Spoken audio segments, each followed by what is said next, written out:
चौहान के road show में अभी इनके स्कॉलरशिप मार्क को लेकर यहाँ एपीएस के कुछ छात्र हैं। इनकी क्या समस्याएं हैं इनसे जानेंगे। क्या नाम लिखे हैं? सर मेरा नाम संगीत कुशवाहा है सर। मैं कई सालों से स्कॉलरशिप मुझे नहीं मिल पा रही, 2021-22 से नहीं मिल पा रही सर। हम लोगों ने कई बार जाके कलेक्ट्रेट में ज्ञापन सौंपा, कई जगह जा चुका हूँ। अब बताइए, स्कॉलरशिप अगर मेरी मिल जाती सर तो मैं आज का बीएड कर लेता सर। मेरे माता पिता बहुत ही गरीब हैं, क्या बताऊँ किसी प्रकार से। मामा से क्या कहना चाहिए? मामा आपको मामा है? नहीं, मामा से सर यही कहना चाहता हूँ कि मामा मेरी बात सुने।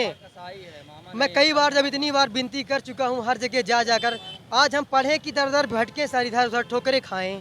क्या बताऊँ सर, अब हमारे यही सब बताएंगे। आपके मामा है तो मामा से क्या कहना चाहेंगे? क्या मामा नहीं, वो कंस मामा है, कसाई है। हम लोगों के आज 9 महीने से हम लोग लड़ रहे हैं स्कॉलरशिप की समस्या और आवास भत्ता के लिए, लेकिन उसमें गूंगी बहरी सरकार के रूप में काम कर रहे हैं। इनको ना तो सुनाई दे रहा है ना तो दिखाई दे रहा है। हम लोग इतनी बार प्रशासन के माध्यम से इनको ज्ञापन दिए, अपनी बात को रखे, लेकिन आज तक हम लोगों की कार्रवाई नहीं हुई। हम लोगों की स्कॉलरशिप खाते में नहीं आई। जो इन्होंने पुरानी योजना है उनको तो दे नहीं पा रहे हैं। नई योजना ये वोट लेने के लिए, अब चुनाव आ रहा है, वोट लेने के लिए, जनता को लुभाने के लिए और उनको सिर्फ दिखावे के लिए टीवी न्यूज़ चैनलों में कि हम ये दे रहे हैं, हम ये योजनाएँ हैं, हमारी ये योजनाएँ हैं, हम ये व्यवसाय दे रहे हैं, इनको सीखो कमाओ योजना दे रहे हैं। हम लोगों को कुछ नहीं हो रहा है, ना सीखो कमाओ योजना का फॉर्म भरा जा रहा है, न तो हम लोगों की स्कॉलरशिप आ रही है। मतलब गरीब घर से आते हैं, स्कॉलरशिप के दम पर पढ़ाई करने वाले छात्र हैं। आज तक हम लोगों की स्कॉलरशिप नहीं आई। मैं मध्य प्रदेश के मुख्यमंत्री मामा जी से कहना चाहता हूं कि हम लोगों की स्कॉलरशिप दी जाए ताकि हम लोग पढ़ लिख सकें। ओबीसी एसटी एससी के सभी छात्रों को दिया जाए। और अवधेश प्रताप सिंह में विश्वविद्यालय रीवा में जो लापरवाही लगातार चल रही हैं, उनमें कोई सुनने के लिए एक चपरासी भी है तो वो अपने आप को कलेक्टर समझता है। लोग वहाँ के मतलब छात्रों को बात करने के लिए नहीं तैयार होते हैं। वहाँ के एक अधिकारी मतलब वो समस्या जहाँ पे शिकायत करना हो कर दो जाके, हमारे पास रोज नोटिस आती रहती है, हम बाबू हैं, हम नोटिस का जवाब देते रहेंगे, कुछ नहीं होगा, तुम लड़ते फिरते रहो लाग के ज्ञापन देने से। वहाँ मुख्य ये है कि जो अवधेश प्रताप सिंह विश्वविद्यालय है रीवा, वहाँ पे जितने भी कर्मचारी अधिकारी हैं वो अपने काम के दायित्व का निर्वहन नहीं करते। निर्वहन इसलिए नहीं करते क्योंकि अगर वो निर्वहन समय पे कर देते तो आज हम लोगों को, छात्रों को ये समस्या न उत्पन्न होती कि जो 9 महीने से लड़ रहा हूँ। 2019, 2020, 2021, 2022 के छात्र आज स्कॉलरशिप से जूझ रहा है। किसी का फीस बढ़ा देते हैं किसी सेमेस्टर में फिर उसको घटाएंगे, जब छात्र विरोध करेंगे फिर उसको रिफंड के नाम से पैसा वसूलेंगे। अभी वर्तमान समय में हम लोगों को स्कॉलरशिप की समस्या बनी है। अभी यहाँ समय पे रिजल्ट भी नहीं आता, ये लगातार लड़ना पड़ता। फिर जब हम लोग अभी आवाज़ उठाए स्कॉलरशिप के लिए तो हम लोगों को फेल करने की धमकी भी दिया जा गया।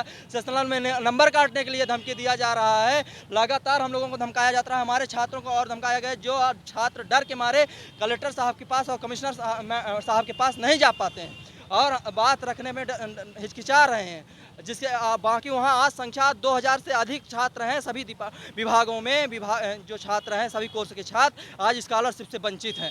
लेकिन मैं मध्य प्रदेश के शिवराज सिंह चौहान मामा जी से कहना चाहता हूँ कि यदि आप वाकई में आप मामा हैं, छात्रों के हितैषी हैं, तो आप उसको संज्ञान में लीजिए और तत्काल कार्रवाई करिए। रजिस्ट्रार साहब के पास, कुलपति साहब के पास, DSW अधिकारी के पास, विभागाध्यक्ष, जो भी अधिकारी दोषी पाए जाएं उनके ऊपर आप कार्रवाई करिए, सख्त कार्रवाई करिए, चाहे उनको नौकरी से बर्खास्त क्यों न पड़े। हम छात्रों को न्याय दिया जाए। ये रोड शो था जिसमें आपने मांगे रखी? इसमें अवश्य हम लोगों ने प्रशासन के माध्यम से बात रखी थी और मामा जी को भी आवेदन हम लोगों ने ये इस बात का दिया है। लेकिन इन लोगों को अवधेश प्रताप सिंह विश्वविद्यालय में स्थानीय नेताओं का संरक्षण प्राप्त है, जिसके कारण वो किसी प्रशासन अधिकारी का नोटिस उनको कोई काम नहीं दे रही, जिसके कारण जो कोई सुनवाई नहीं कर रहे हैं छात्रों को। हम छात्रों को धमकियां दी जा रही हैं फेल करने के लिए। सेशनल विभाग जो वहाँ के बाबू हैं, बड़े बाबू हैं, वो कह रहे हैं कि हम कमलेश मिश्रा सर हैं, और जो वहाँ के टीचर हैं कि हम सेशनल में नंबर काट लेंगे, हम फेल करवा देंगे, अटेंडेंस नहीं भरेंगे, अटेंडेंस कम कर देंगे, तो जिसके कारण से तुम लोगों को स्कॉलरशिप नहीं आएगी। इस तरह से समस्या बनी हुई है। अभी कल रात को भी हम लोगों ने कमिश्नर साहब के पास गया था। इसके बाद कमिश्नर साहब ने बात की थी तो हम लोगों ने रजिस्ट्रार साहब को बात की थे, रजिस्ट्रार साहब के पास गए थे, तब भी उन्होंने जब कलेक्टर मैडम या कि कमिश्नर साहब बोलते हैं तो एक आध 2 दिन के लिए प्रेम से बात करेंगे, समस्या को करेंगे, लेकिन उसमें गंभीरता नहीं बरती जाती। अगर ये गंभीरता से लेते तो सभी छात्रों के साथ, सभी जो अधिकारी हैं स्कॉलरशिप से संबंधित छात्रों के, उनके साथ बैठते, उनके साथ मीटिंग करते, निष्कर्ष निकालते कि कहाँ से इनका छात्रों का सलूशन हो, कैसे हो, और उस अधिकारी से संबंधित अधिकारी से बात करते, चाहे रीवा के अधिकारी से हो, चाहे भोपाल के अधिकारी हो, उनसे बात करते। लेकिन समस्या का निराकरण के प्रयास करने के लिए ये मोड़ पे नहीं है। हम लोगों को समस्या पर आ चुकी है कि जिसमें हम लोगों की पढ़ाई चौपट है, और हर 6वें महीने में इनको इसका फीस चाहिए। अगर फीस नहीं है, अगर 1-2 दिन की लेट हो गए तो सीधे ये 1500 2000 लेट फीस लेते हैं, 3000 लेट फीस देते हैं। अगर 5 दिन के आप लेट हो गए तो 5-5 हज़ार रुपये लेट फीस के नाम से ये नोटिस काटते हैं, वसूली करते हैं ये। मैं शुभम प्रसाद कुशवाहा अवधेश प्रताप सिंह विश्वविद्यालय के BA LLB कोर्स का छात्र हूँ। मेरे द्वारा कई बार इसकी स्कॉलरशिप की आवाज़ उठाई गई है, मैं भोपाल तक भी गया हूँ उच्च अधिकारियों के पास भी, तो उसमें थोड़ा बहुत कार्रवाई हुई थी जिसमें से 50% निराकरण हुआ।